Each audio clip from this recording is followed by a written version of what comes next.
By the fall of 1995, Mrs. Tommy Mottola was putting the final touches on her fifth album. It wouldn't mark much of a departure from the very demure musical output of ballads and soul-tinged mid-tempos geared largely towards Middle America. She also recorded a grunge album, which the label made her remove her lead vocals off of. Mariah wanted to partake in some hip-hop soul, but this desire would heighten frictions in her already tense union, one plagued by such petty infractions as Entertainment Weekly speculating she was to star in an All About Eve remake with Diana Ross, and Tommy Boy professing Sean Combs would be shining his shoes.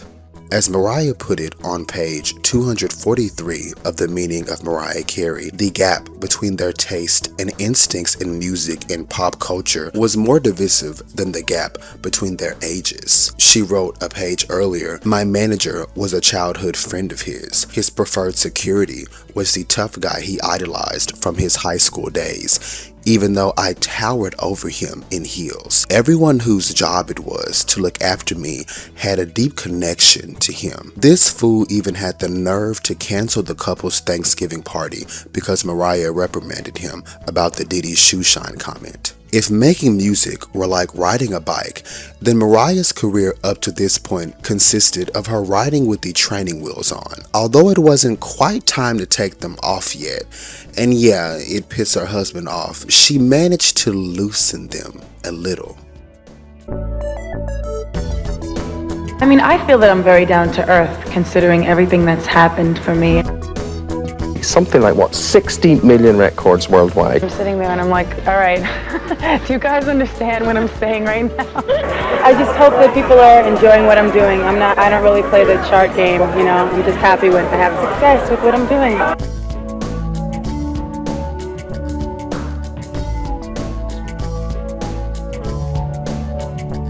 The album was largely recorded in New York with Walter Afanasieff, Dave Hall, Jermaine Dupri, and David Morales helping produce, and Mariah co-producing all and writing most of the album's 12 tracks. She posed for Steven Meisel in a black button-down blouse and pants in front of a backdrop with her hair roaming free child. In August, the album's lead single, Fantasy, was released to retail and DJs. It samples Tom Tom Club's Genius of Love. A remix with ODB was recorded with Puffy co-producing. Mariah wrote in her memoir, "These suits at the corporate morgue weren't crazy about ODB. They actually thought he was certifiably crazy and that I was about to throw my entire fan base into shock." When she played the track back for Mottola, he dismissed it, proclaiming he could do that. Yeah, right. The single was only the second song in Billboard history to debut at number 1 in September, where it stayed for 7 more weeks, 8 weeks in total. The song also experienced great success internationally, peaking in the top 10 in multiple countries. Its video was directed by Mariah, shot at Playland in New York. It's not about like, whoa, I want to be a director now and like, here I am, director woman. It's just to get the result that I want. They're not going to go here, they'll go on the next shot. Since Mariah is the boss here, she decided to set the record straight about a strange rumor. They wrote in something that I never show one side of my face, that I have a scar or something like that, so this is my other side, okay? On the 26th, Columbia released Mariah's 4th non-holiday studio effort entitled Daydream. Its cover art, of course, was photographed by Steven Meisel. Stephen Holden of the New York Times Review read, "Voluptuously romantic makeout music is rarely taken seriously unless there is a cynical message buried inside it. That's why it would be easy to dismiss Mariah Carey's subtly innovative new album, Daydream, whose best cuts bring pop candy making to a new peak of textural refinement. At the same time, Miss Carey's songwriting has taken a leap forward, becoming more relaxed, sexier, and less reliant on thudding cliches. With Fantasy, Miss Carey glides confidently into the territory where gospel-flavored pop meets light hip-hop and recorded some of the most gorgeously spun choral music to be found on a contemporary album. On One Sweet Day, the singer joins forces with Boyz II Men, those masters of pleading post-doo-wop vocal harmonies, for a tender eulogy that suggests that the singers have been personally touched by the AIDS crisis. The song is a dialogue between lovers, one of whom has died, leaving the other full of regrets for things left unsaid. The uplifting chorus looks forward for a reunion that involves more than just two people. Corny perhaps, but touching in its faith and fervor. In Melt Away, a collaboration by Miss Carey with the pop meister Babyface, their two voices wind around each other like bolts of chiffon in a lyric that describes exactly what their multi-tracked vocals are doing, melting away into each other with the repeated avowals of love in a state of sweet surrender. Underneath the Stars, in which all the voices are Miss Carey's, achieves the same dissolving synergy between a lyric and entwining vocal lines as she sings. The album's fourth gem is a hypnotic, playfully sexy dance tune that samples the Tom Tom Club's 1982 hit Genius of Love. With its light, saucy vocal and instrumental squeaks and squeals, it feels like swinging jauntily on a star. The rest of the album is more conventional. The songs include a sobbing remake of Journey's Open Arms, a big pop gospel blowout, I Am Free, and a 50s style rock and roll ballad, Forever. If Miss Carey's voice is magnificent, she still has an occasional tendency to overdo the melismatic gymnastics. In the last song, Looking In, the singer paints a picture of herself as a lonely, misunderstood diva who harbors adolescent fears and wades in insecurity. If this slow, piano and voice ballad drags a bit, it finds Miss Carey, who is still only 25, struggling to develop a more personal lyrical voice. Whether or not she succeeds almost doesn't matter, so long as she continues to make pop music as deliciously enticing as the best moments of Fantasy. Music and Media's review read, Without You made her a balladeer, a winning formula. CD opener and first single Fantasy, built on the Tom Tom Club's Genius of Love, is the exception. The next three tracks are ballads, of which Underneath the Stars is of Crystal Gale's Don't Make It My Brown Eyes Blue class. One Sweet Day is a duet with Boyz II Men. Track 5, the cheerful mid-tempo pop song Always Be My Baby, is the intermezzo prior to two more Carey solos, of which I Am Free best captures her vocal skills. Stompin' R&B track Long Ago is the break before two soft ones Melt Away and Forever Sure Future hits. After another fast break, the CD closes off with the introspective ballad Looking In. Only a film role could make her bigger. The LA Times review read, Mariah Carey seemingly makes the same best-selling album every year, radio-friendly, bubblegum-flavored dance floor smashes, and intricately arranged, over-the-top ballads, all delivered by a sweet but powerful voice sharp enough to shatter a shot glass. But despite the stupendous sales, Carey lacks the critical respect of a Whitney Houston or a Janet Jackson. She may be able to run from pristine diva to New Jack Swing dominatrix in the blink of an eye, but to her critics, she is the pipes without any creative water to rush through them. Daydream, however, has the material to silence her detractors. Fantasy has a hook that won't let go, with enough low-running bass and infectious energy for both the car system and the dance floor. Her dynamic but subtle performance on Underneath the Stars shows the full range of Carey's mini Ripperton influenced sound. One Sweet Day, her teaming with Boyz II Men, and a remake of Open Arms are largely forgettable, but the album eventually regains focus, and Carey offers something for everybody while somehow remaining true to her essence. Entertainment Weekly's review read, in the long tradition of pop singers whose connection to rock is incidental, if not superfluous. Mariah Carey is the sort of performer about whom rock critics rarely wax enthusiastic, which does not mean she doesn't make good albums. Daydream is one. In fact, it's easily the best collection Carey has put out since her self-titled 1990 debut. The album Daydream most resembles in its emphasis on R&B grooves. In one sense, her latest is exactly what you'd expect from a star in Carey's position. Having sold multi-millions of albums, she intends to continue her commercial success while also building a consensus about her talent. Put simply, with Daydream, Mariah Carey wants respect. Daydream contains a number of grandiose ballads with elaborate orchestrations drenching the gospel-derived melodies. When I Saw You, Looking In, and I Am Free being the most overblown examples. Free will doubtless become Carey's new concert showstopper. On these monuments to assiduous good taste, the singer demonstrates just how strong her deceptively thin-sounding voice can be.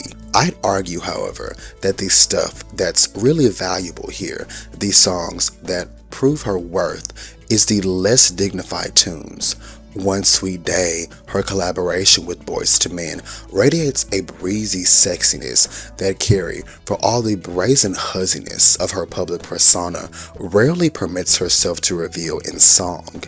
I like the relaxed swing of Always Be My Baby and the brisk waltz tempo of Forever, but it's on what many Carey fans will probably find the most throwaway cut, Daydream Interlude Fantasy Suite dub mix, that the singer really defines herself. At her best, as she is on this clipped, spunky track, Carey is a disco diva for the 90s, a worthy successor to the trailblazing women like Donna Summer and Vicki Sue Robinson, R&B singers with an affinity for the endless groove. Disco. No wonder most rock critics can't get behind her. Party on, Mariah. People magazine's review read, for every 2 music lovers out there who've been knocked out by Carey's ample talent, there seems to be one cranky type who finds the singer's pyrotechnique to be ostentatious and gaudy. That ratio should tilt precipitously in Mariah's favor with her 4th and best album. Daydream vaults over in its pop predecessors because the material is both funkier and mellower. Carey also has better control of her instrument, her voice evincing greater muscularity and agility. She still pours it on a little thick at times when it comes to fervor, as on the mid-tempo Melt Away, which Carey co-wrote with Babyface. For the most part, she buzzes from strength to strength, from the bravura belting on One Sweet Day, a duet with Boyz II Men, to the rich gospel feel of I Am Free, which has a mood so churchy you can almost hear the ladies' handheld fans snapping.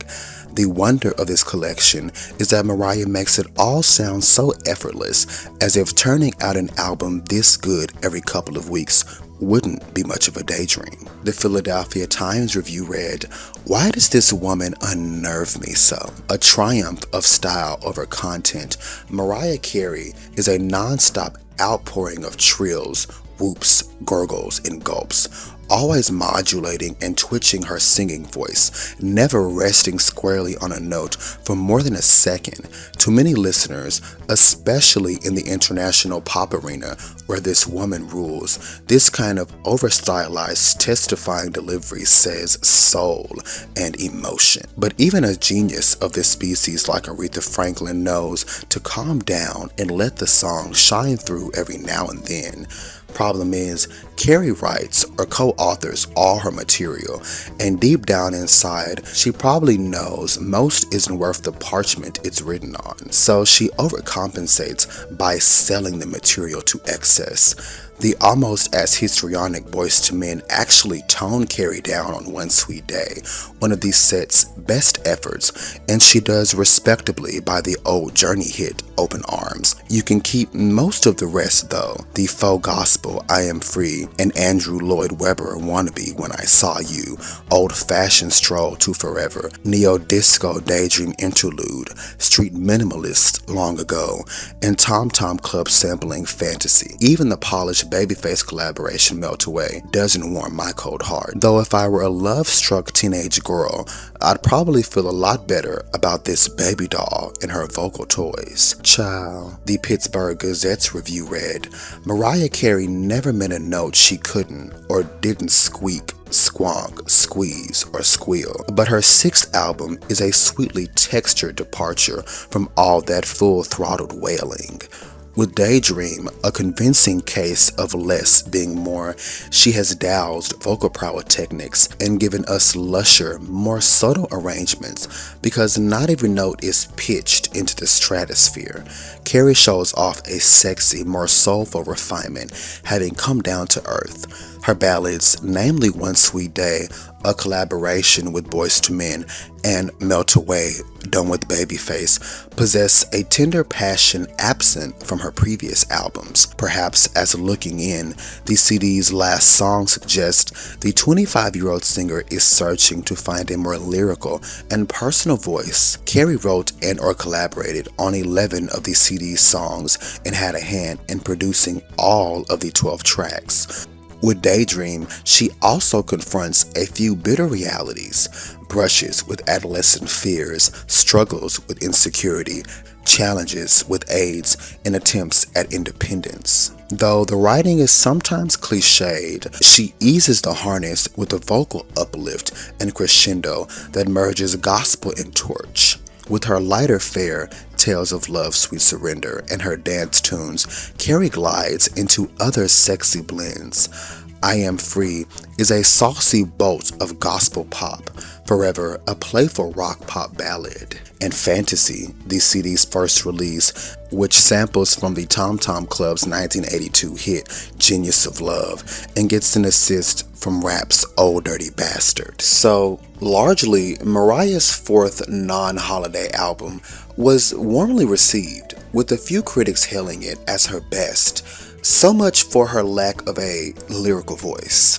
In October, she appeared on the cover of Blues and Soul magazine. She spoke on her musical partnership with Walter Afanasieff, saying, "This album is more of a true collaboration between us. Certain songs don't have the usual, predictable Walter Mariah thing. There's a song called Underneath the Stars, which we did, and it was my idea to have a 70s type Minnie Riperton era vibe. I just think we stretched in a lot of ways. In the past, just because of time, we would write the song, music, and melody together, and I'll sing a bunch of different melodies over it, and he'd go home and I'd write the lyrics, and he'd work on the track. This time, we worked together for the most part on every song we did, from the inception of the idea to the completion of the track, except when I do my vocals, which I do alone. I really love working with Kenny Babyface because he's smart and really easy to work with. I'm the kind of person where if someone starts playing something on the piano, I can write a melody on top. It's one of my favorite things to do. He's the kind of person who can just sit down and come up with something,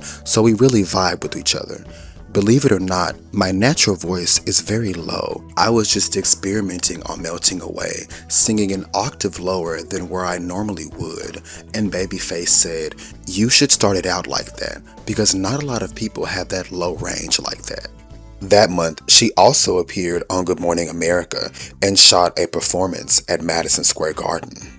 Daydream debuted at number 1 on the Hot 100 in mid to late October. It would linger in the top 10 for 7 months. When Mariah Carey's new song Fantasy debuted, it began at number 1 on Billboard's Top 100 Singles list. She's the first female recording artist to ever win that distinction. The song is on her new Daydreams album, and she is also currently enjoying a new role as video director. But as Good Morning America Sunday's Willow Bay discovered, the singing star remains surprised by all the acclaim. It's incredible. I'm really happy. Some of the critics are saying that this new album is your best yet. It's so hard to critique your own work, you know, but for me, I feel the most proud of this album as a whole. It's just, I really enjoy listening to it. So what's different about it? I think I was more calm when I made it for some reason. I wonder how your music has been shaped by your life, by being the product of multiracial marriage, by growing up with a divorced mom, struggling to support your family. You know, how have all those things shaped you in terms of your passion and your energy? And you know, when you never feel like you have as much as everyone else, it kind of changes your perspective on things. And also we moved around a lot, so I never felt stable. So that motivated me on one level, and then also just being, you know, the product of an interracial marriage was a very strange state of being. because why? Because I never really felt like I belonged to one race or, you know, group of people. I always felt different than everybody else. So I guess that kind of made me, it motivated me to, I don't know, just to achieve success and to get to a place where I felt safe and comfortable and did what I always loved to do, which was sing. No matter who you're married to, it doesn't matter, you know, they can't make large amounts of people go in and buy your album. And they can't make people put it on the radio. People think, oh, well, she just gets everything because of her husband and, you know, he's in control. And of course she has this success, but it's like, you know, maybe a long time ago that would have been true. But at this point, you know, the business is not about hype anymore. As Fantasy sat at number 2 on the pop charts, Columbia issued the next single, a duet with Boyz II Men, entitled One Sweet Day. The single debuted at number 1 on the Hot 100, staying there for 16 consecutive weeks, the longest run at number 1 ever. Well, up until that point. The video was directed by Larry Jordan and featured shots of Mariah and Boyz II Men hanging in the studio during the actual recording session. As their schedules were so hectic, there wasn't really time for a real video shoot. Ahead of One Sweet Day's commercial release, NBC aired Fantasy Mariah Carey live at Madison Square Garden, the special she filmed a month prior. One Sweet Day, I gotta tell you, is brilliant. Thank you. Totally brilliant. Again, you and Walter A. wrote this song. You worked with Boyz II Men on this, who also contributed to the lyrics, I believe. Right. Just tell us this whole story. I had the idea for the song with Walter, and I think that the chorus was basically there, the idea, you know, I know you're shining down on me from heaven, just as, you know, living life, as you lose different people that are close to you or people that you've known that have maybe lost someone close to them, it kind of changes your life. I mean, if you grow up and it doesn't happen to you until, like, you know, you reach like 20 or something, it's weird, as opposed to if you're a little kid and, you know, things have happened over the years. So I think that it changed my perspective when I lost different people in my life. And so I had the idea for the melody and the lyrics, and I decided to stop and not finish it because I wanted to do it with Boyz II Men, because I just thought that the chorus was like crying out for what they do, which is their vocals are really incredible, and especially on a big song like that, the way they layer their vocals and things, and just their singing in general. And so we got together, and it was the first time we had ever met. And really? Yeah, we'd seen each other at award shows and stuff, and we would always be like, hi, but, you know, we never spent any time together at all. So they came in, and we hit it off right away. They're really just cool and normal people. And I played them the idea for the song, and they were sitting there, and they were kind of just looking at each other when I finished, and they said, Nate wrote a song for his road manager who passed away that had basically the same lyric and fit over the same chord changes. Wow. It was really, really weird. Good morning. Hi. Welcome to GMTV. How are you? I'm very well. They told me it was a recording studio, and Yeah. I was expecting, well, you know, This is quite small. a very big recording studio. It's bigger than most, actually. This room is huge. What's it like to grow up in New York? You kind of develop a thick skin living here. People are very unique, but it's good. You get used to it. I mean, it's unlike any other place in the world. What about you? I mean, you are, as I was saying earlier, the best selling female artist of the 90s. Something like, what, 60 million records worldwide. Do you ever wake up some days and sort of pinch yourself and say, why me? How has this happened? You know, I'm totally overwhelmed and grateful for everything that I have, but I'm just trying to continue to grow doing what I do and focusing on the music more than all the hoopla that surrounds it. And your husband's in the business as well. Mm-hmm. I was told he's very, very important. Yeah, he's all right. What does he do? Just kidding. He is the president of Sony. Yeah. Music. For whom you record. Yeah. Yeah. Mm-hmm. So is it shop, shop, shop you talk all day when you... No, because, I mean, we both do that all day, so why would we want to just, you know, continue that throughout the night? I mean, we have to talk about some things, but really, he doesn't deal that much with, when it comes to me, with, you know, the business side of what I do. I think she's a brilliant singer. I just like her music and the way she sings. She's just beautiful.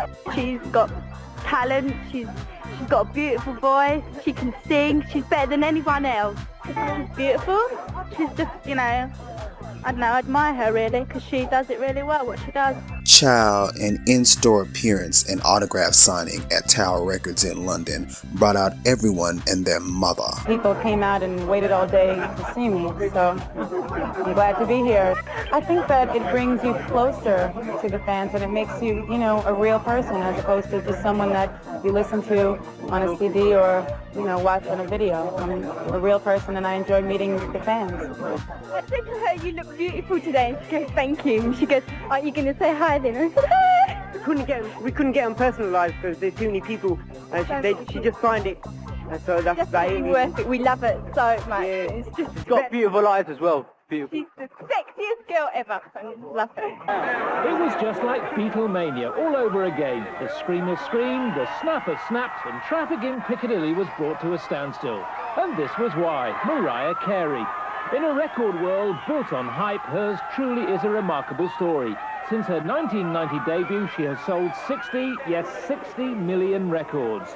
And that's despite rarely touring because of the tremendous strain put on her voice, which has a huge octave range. In December, Columbia released Open Arms as a single outside of the US, and it managed to hit the top 10 in the UK.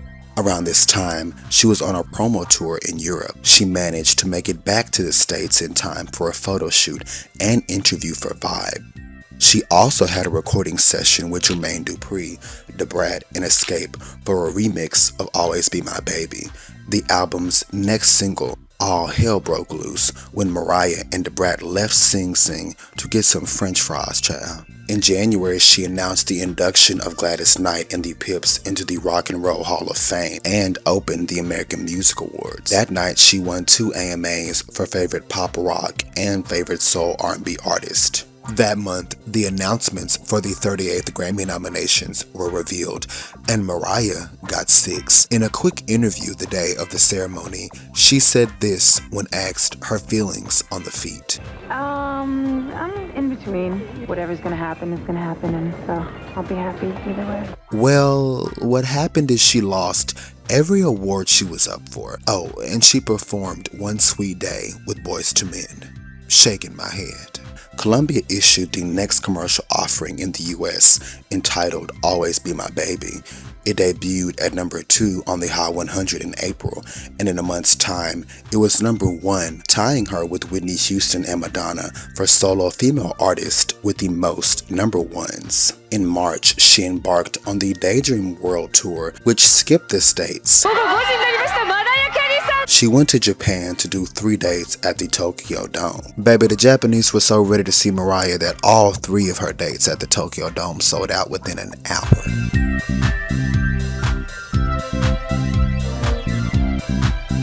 Although Mariah Carey has 3 of the 5 top-selling foreign albums in Japan, performing in front of the Tokyo Dome's slightly reserved crowd required a little adjusting.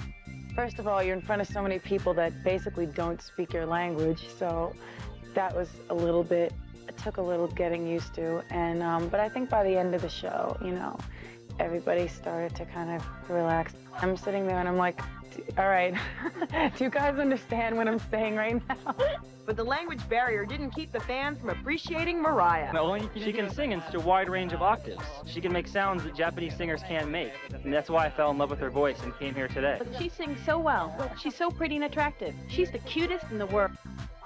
But one thing that wasn't fun for Mariah recently was her Grammy night shutout in 6 of 6 categories. I've been to award shows and I've won, and I've been to award shows and I've lost. And, you know, of course it feels better to win, you know what I mean, than it does to sit there 6 times and be like, hi. You can't expect everything in life. You really can't. So I think that they, you know, I have to acknowledge the people who won, and they're very talented, and that's it. So, on to the next thing. The following month, she appeared on the cover of Vibe, photographed by Daniela Federici. Her write-up, authored by Elisa Gardner, read in part, Mariah Carey lives in a big estate on the top of a hill. To get there, you have to drive through the narrow, winding back roads of Bedford, a posh, secluded district of New York's suburban Westchester County. Then you're confronted by 2 giant electronic gates. Fairy tale and Cinderella story are cliches that you constantly hear in association with the 26-year-old singer, and that's fair enough. Like all the great Walt Disney heroines, Carey comes from the humble stock and got to where she is through a combination of good luck, good genes, and a sheer movie. As she tells me later, I think of Cinderella as a poor girl who worked her ass off and became a princess. In that sense, I don't mind the comparison. Many cast Carey as a Machiavellian bimbo whose career has benefited greatly from her relationship with Tommy Mottola. Mottola is A, the man who signed her to Columbia Records, B, the current president of Sony Music Entertainment, Columbia's parent company, and C, her husband since 1993. According to the bimbo theory, she is coddled and every creative move dictated by Mottola and his cronies. They call me the queen of Sony, or whatever, she says, wincing at the term. She could have dealt with these charges by screaming sexism, or she could have adopted the standard "I don't care about critics" pose, assumed by other malign megastars who solicit press, then turn up their noses when it gets nasty.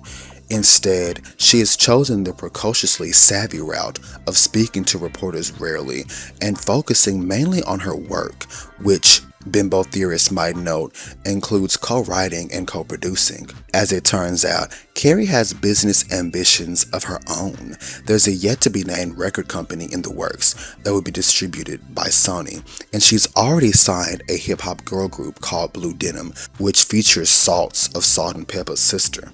Some critics have had their issues with me, which they work into the reviews. They have things they don't like about my personal situation, but it doesn't matter who's in control of putting your records out. Plainly, whatever you think of her music, to credit Carey's success at this point to a man that she lives with seems bogus. That person can go into stores and make people buy music. Only the music can do that. She doesn't mind the valid criticism. That same month, at the NARM Awards, Daydream was awarded Best-Selling R&B Record, and Fantasy was awarded Best-Selling Dance Record. How am I supposed to get to the airport? Let me call somebody. Maybe we can get We don't have time, Franco. The following month, at the World Music Awards, Mariah was awarded Best-Selling American Female Artist and Best-Selling Pop Artist.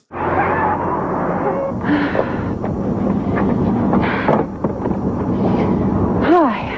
As you can see, I had a few problems on the way to Monaco, and I won't be able to be there with you tonight. But I'm extremely thrilled to be receiving these awards, and I'd just like to say thanks, Al. Thank you to Columbia Records, Sony Music Worldwide, Radio and Retail, to all my fans, most importantly, this is for you, and I love you, and thanks for being here for me. I'd like to thank the World Music Awards and say that hopefully I'll be able to be there with you next year, and I appreciate it. And I will see all of you in June on my European tour, because I'm finally going, and I got the dates and everything, so I'll see you there. Okay, now I gotta try and get a ride home. Bye. Excuse me! That month, she also performed on the steps of the U.S. Capitol for the 15th Annual National Peace Officers Memorial Service. The final U.S. single, Forever, was released to radio only. It peaked at number 9 on the U.S. radio play chart. She finished doing dates for her Daydream World Tour across Europe, ending at the Wimbledon Arena, and she appeared on the cover of Smash Hits magazine in the UK. From Daydream's release in September 1995 to July 1996, it sold 8 million copies in the United States, making it 8 times platinum. Its sales figures were just as bloated overseas. Putting out everything that you think or feel out for the world to know, right? Like, this is me, making yourself really vulnerable. Isn't that scary? It is, but you're vulnerable just by the nature of what this business is. Yeah, because what's the difference? I mean, you grow up being Mariah Carey, and then all of a sudden you're Mariah Carey, and people relate to you really differently. What does it do to you? How do you survive? It's hard, but I don't want to complain about it because there are a lot worse things I could be doing. Sure, you know. But still, I mean, walking down the street, every single thing that you do, with the way you wear your hair, the way you, everything that you do is being criticized by people. Right. And it doesn't seem fair. So I can imagine that sometimes you're at home, right, and you think like, it's not fair. I just want to sing. Is that? Yeah, you think it's not fair, but then I guess the reason people start doing that and really are so critical of people in the public eye who are successful is because they think it's not fair. Why? They're like, it's not fair, she's doing this, why isn't it me? And I think a lot of the negativity stems from jealousy, because I used to feel jealous of people who were doing this. This is what I've always wanted to do. But when you're on the outside, you don't understand that it's not just all, you know, glitter and happiness and, you know, incredible all the time. It's a lot of hard work. How are you capable of handling all the stress this business brings about? I don't know. Sometimes I ask myself that too. Yes. Is it difficult? I mean, I feel that I'm very down to earth considering everything that's happened for me. I feel like I've maintained the same person inside, you know, even though all this craziness goes on around me. Because it is craziness, isn't it? From time to time. But you can cope with it. I try. What was it like working with Old Dirty Bastard on the Fantasy remix? It was great. I'm a big fan of his, and when I thought about doing the remix, he was my ultimate first choice to have, and I think he really brought, you know, something totally unexpected and you know, amazing to that track. And so I was happy to be able to work with Puffy Combs, who produced the remix, you know, remixed the record. And when I said to him that I wanted to have ODB, he was like, oh, okay. So you know, we did it, and I love him. I love working with him. He's just he's a very unique individual. So. He certainly is. And this is also your directing debut as well. And what was that like for you in terms of, you know, doing the whole directing thing? Well, it was difficult, you know. First of all, shooting a video all day is just, you know, just being in it. Did you give yourself a hard time?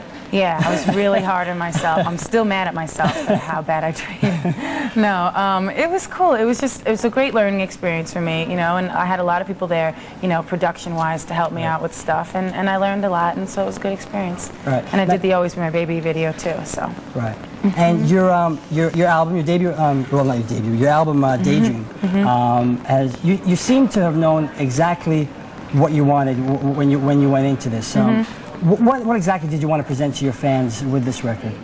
There wasn't really a conscious decision about what I was going to present to the fans. It was just, I went in, I started working on it while, you know, Music Box was still out there. I was working with Jermaine Dupri. We wrote Always For My Baby, and then I put it away, and then I just kind of put together the list of people I wanted to work with and different things I wanted to do, and I just wanted to have a good time, and that was, I think, what came across the most is that I was really relaxed, and you know. Yeah, you seem real relaxed on it. And, I mean, the other thing too is, I mean, the fact that you had more of I guess, an urban feel, which is ultimately what you wanted to bring to it as well. And it still surprises me to this day that people would question that Mariah Carey is into R&B and hip hop. I know. I mean, like, that must just, I mean, it seems like an obvious thing, but like, well, why do you think especially the R&B. I mean, I think that that's always been, I mean, from my first single went #1 R&B, and that was like a precedent that I tried to set up. But I mean, a lot of times people tend to want to steer you in the direction of the more mainstream thing because it does have a mass appeal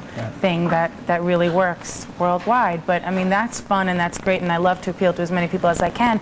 But I love I love R&B and I love hip hop, and so that's why with this project I was really happy to be able to do like the remix with Brat for Always My Baby, and you know, the ODB remix, and just having a good time, you know, and just being loose. And it's like I've reached this point and now I want to be able to have some fun, so everybody lay off me, let me have a good time. Thank you very much. She sat down for an interview with BET's Donnie Simpson. She smiles through 1,000 tears and harbors adolescent fears.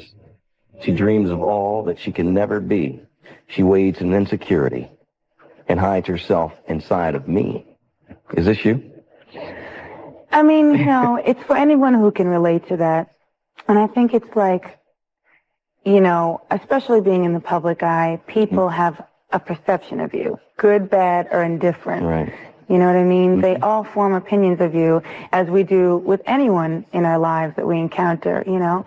But I guess when you start to deal with it on this level of constantly being scrutinized, right, you know, and constantly having opinions formed about you, I don't know. I think it's just something that it's a really tough situation to be in, because the outer person is not always necessarily the inner person.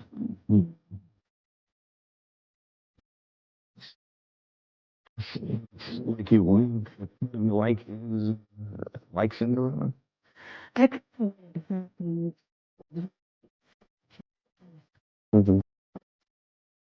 People equate my story with the Cinderella story, just because of the way it was like a fairy tale thing where, you know, I was singing for Brenda K. Starr and she handed Tommy the tape, and then it was like he left and listened to the tape and came back to find me, but I was gone. Right. And then found me later, you know, so I mean, it sounds like something fabricated. It doesn't sound like a real story. Right. I mean, when I think about it, I'm like, I can't believe this happened, you know, because you wait your whole life for it to happen, and that's the way it happened. So, but I mean, my whole life was basically a struggle to get to that point, and I would never have given up, even if it took like, you know, 10 years longer or whatever. You know, on some level I would have been doing this. So I'm just happy and grateful for everything. I'm a very sensitive person, so things really stay with me. Like if I hear something, you know, that's disturbing to me, or something that, you know, people get catty or whatever, it just stays with me for a while, and it takes me a while to like get rid of that. Yeah. Whereas if, you know, you see all these incredible things that happen, and I would love to be a thick-skinned person who nothing bothers me or whatever, you know, I just focus on, well, look at this achievement I just had, come on, you know. One of those arrogant people that just has like this one-sided view and thinks, you know, who cares about what they say? But that's not me, because I you know, things bother me and are very hurtful. So I'm trying to get a thicker skin. In the black community, a lot of times, I'm sure you get some, a lot of people feel, well, she has never claimed her blackness or anything like that. And I look at it and say, wow, this must be quite a dilemma for Mariah, because it seems as though they want you to say, hey, I'm black. But to say that, to claim all of one part of you, denies the rest of you. Right. I mean, I don't see how I'm not claiming my blackness. I mean, obviously by saying that my father is black and Venezuelan, that's saying that I'm black and Venezuelan, you know what I mean? But my mother is Irish, you know, so I am Irish, Venezuelan, and black, so I don't understand why I'm supposed to only say I'm one thing. I'm a multiracial person, and that's what I consider myself, you know? And I don't consider myself one of the many elements that comprise who I am ethnically, because that would be stupid. What I don't understand is this. I think that if somebody, let's say somebody's Chinese and Swedish, do they have to choose which one they are? Right. And what would you consider them? Those are two separate races. What are they? What is that person? And why should you have to choose? Right, but the fact of the matter is they are the combination of two different races, and that is what they are. I mean, you can't really, you know, by saying, oh, I'm only one or the other, or one of three things, that's negating all the other things that you are. Right. And, you know, I don't think I'm denying anything. To deny it would be not to acknowledge it at all. I'm saying what I am. You know what? Regardless, if I walked around saying only I'm black, I would still have to explain myself night and day. Because people would look at me and go, but you must be mixed, so what are you? You know what I mean? So no matter what I say, I'm a multiracial person. That's it. No matter what, people have to look at me and know that I'm not just one thing. So it's kind of, you know, it's a really, really difficult situation that I was put in. I didn't put myself in a situation. I was born into it. So I can only just be myself, be a human being, and, you know, be the best person I can be. Now, your mom was an opera singer, right? But now, from what I heard, she could have been a great opera singer, but she had to make a major sacrifice for you guys to raise 3 kids. Right. And so do you feel like your career and your success is kind of not paying her back, but it's like doing what mom could have done, that maybe she lives a little bit through you?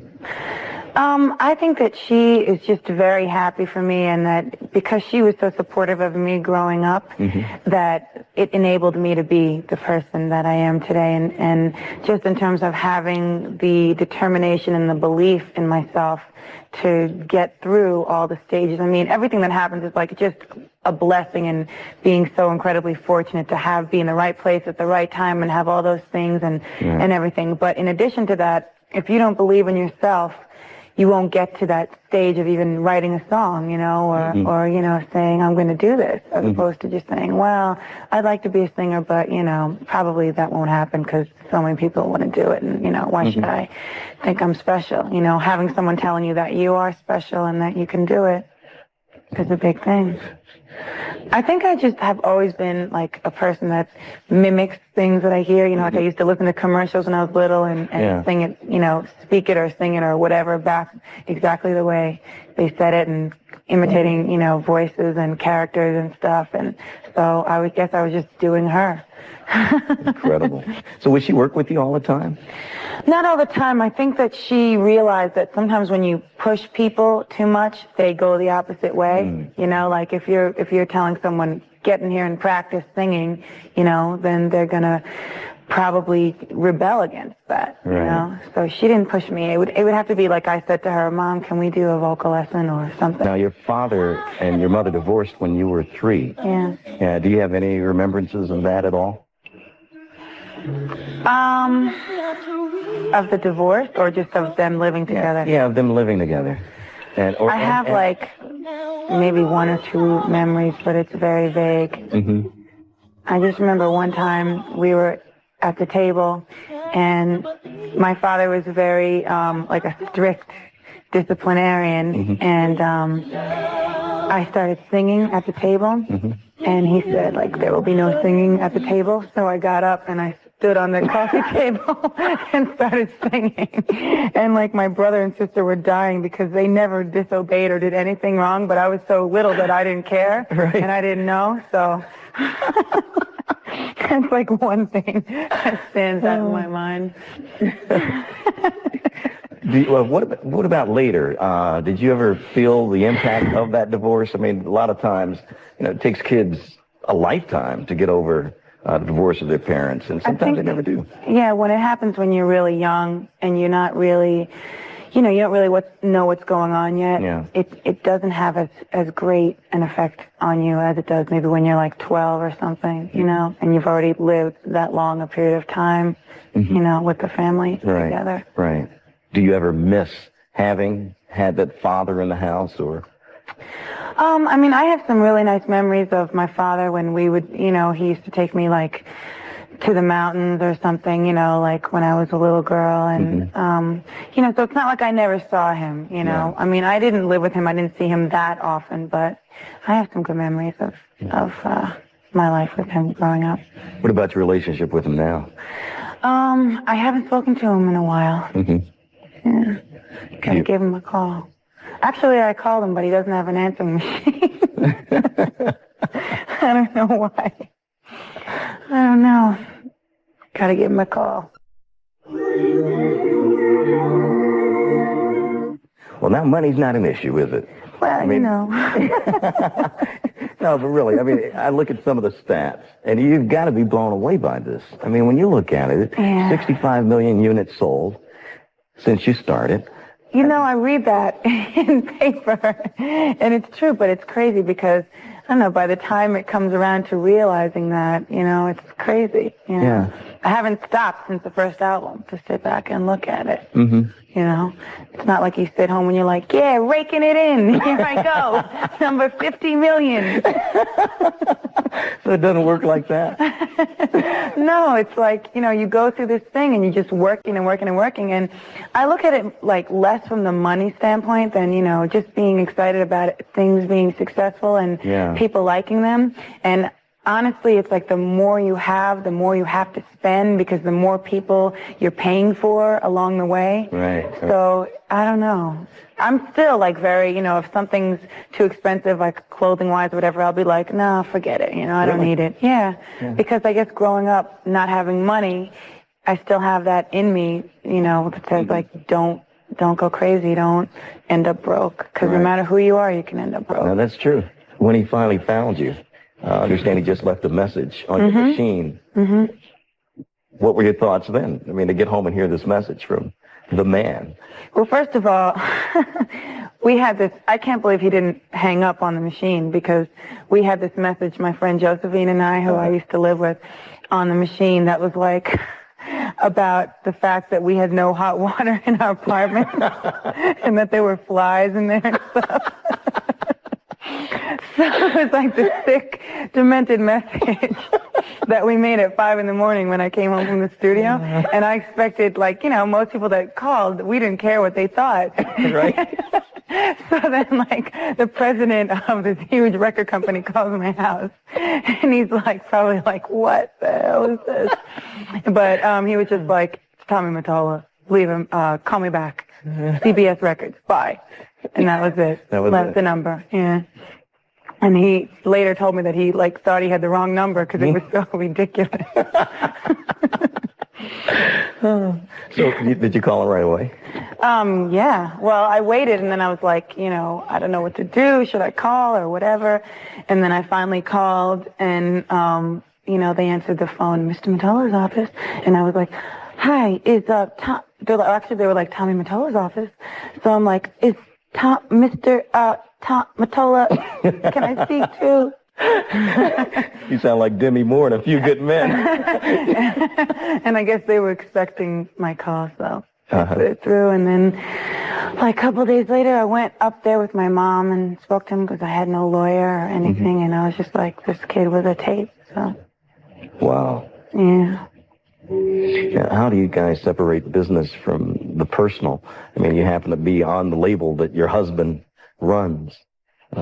It's very difficult sometimes, but I think that what we try to do is, well, first of all, when there's anything like that's like business in terms of contracts or anything like that, we're like a million miles away from each other.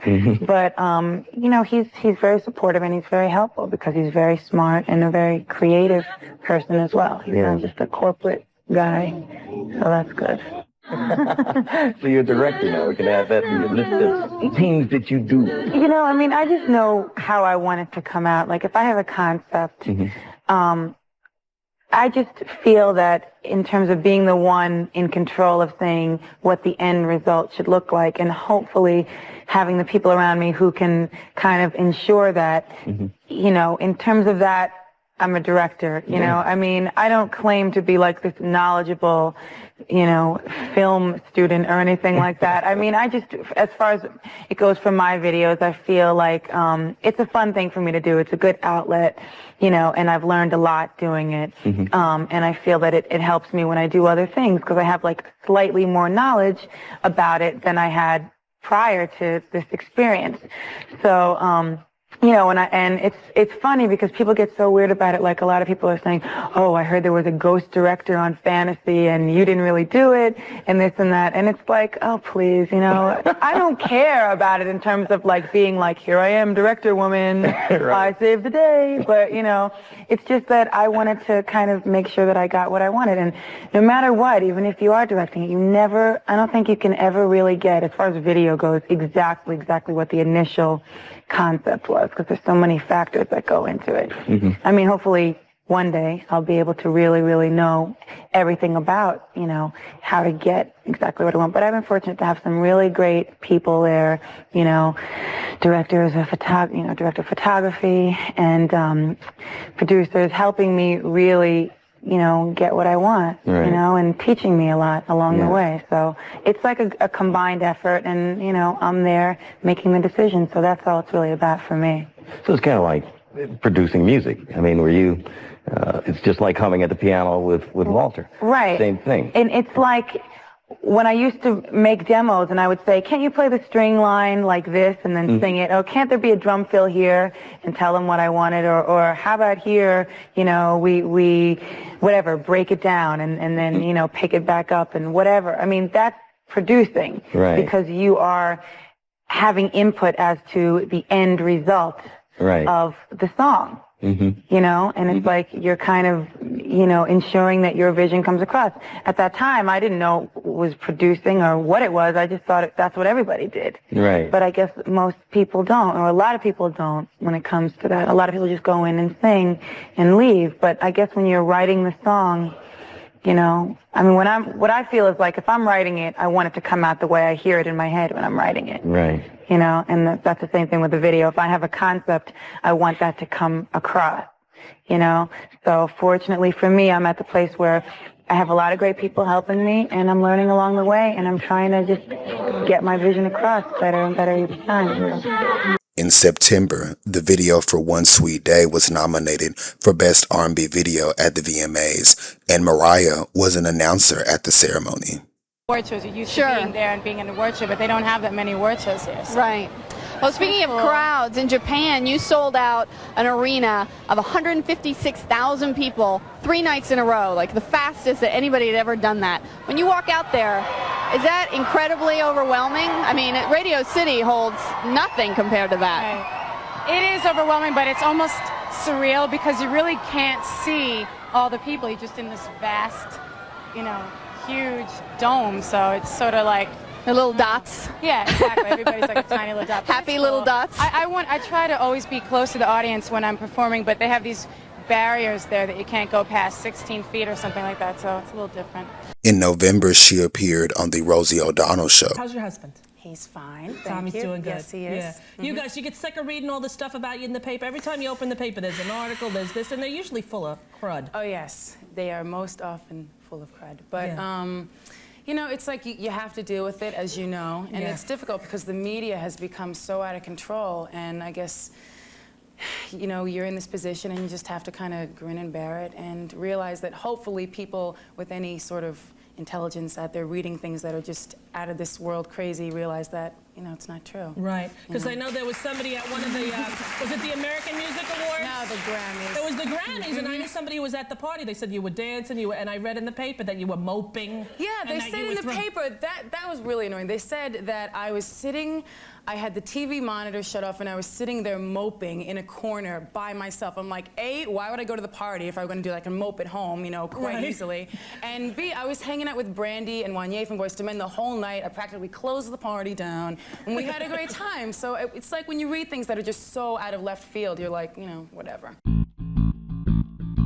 With this album, Mariah fit every square inch of the box her record label needed her to fill to sell millions. Sappy ballads, check.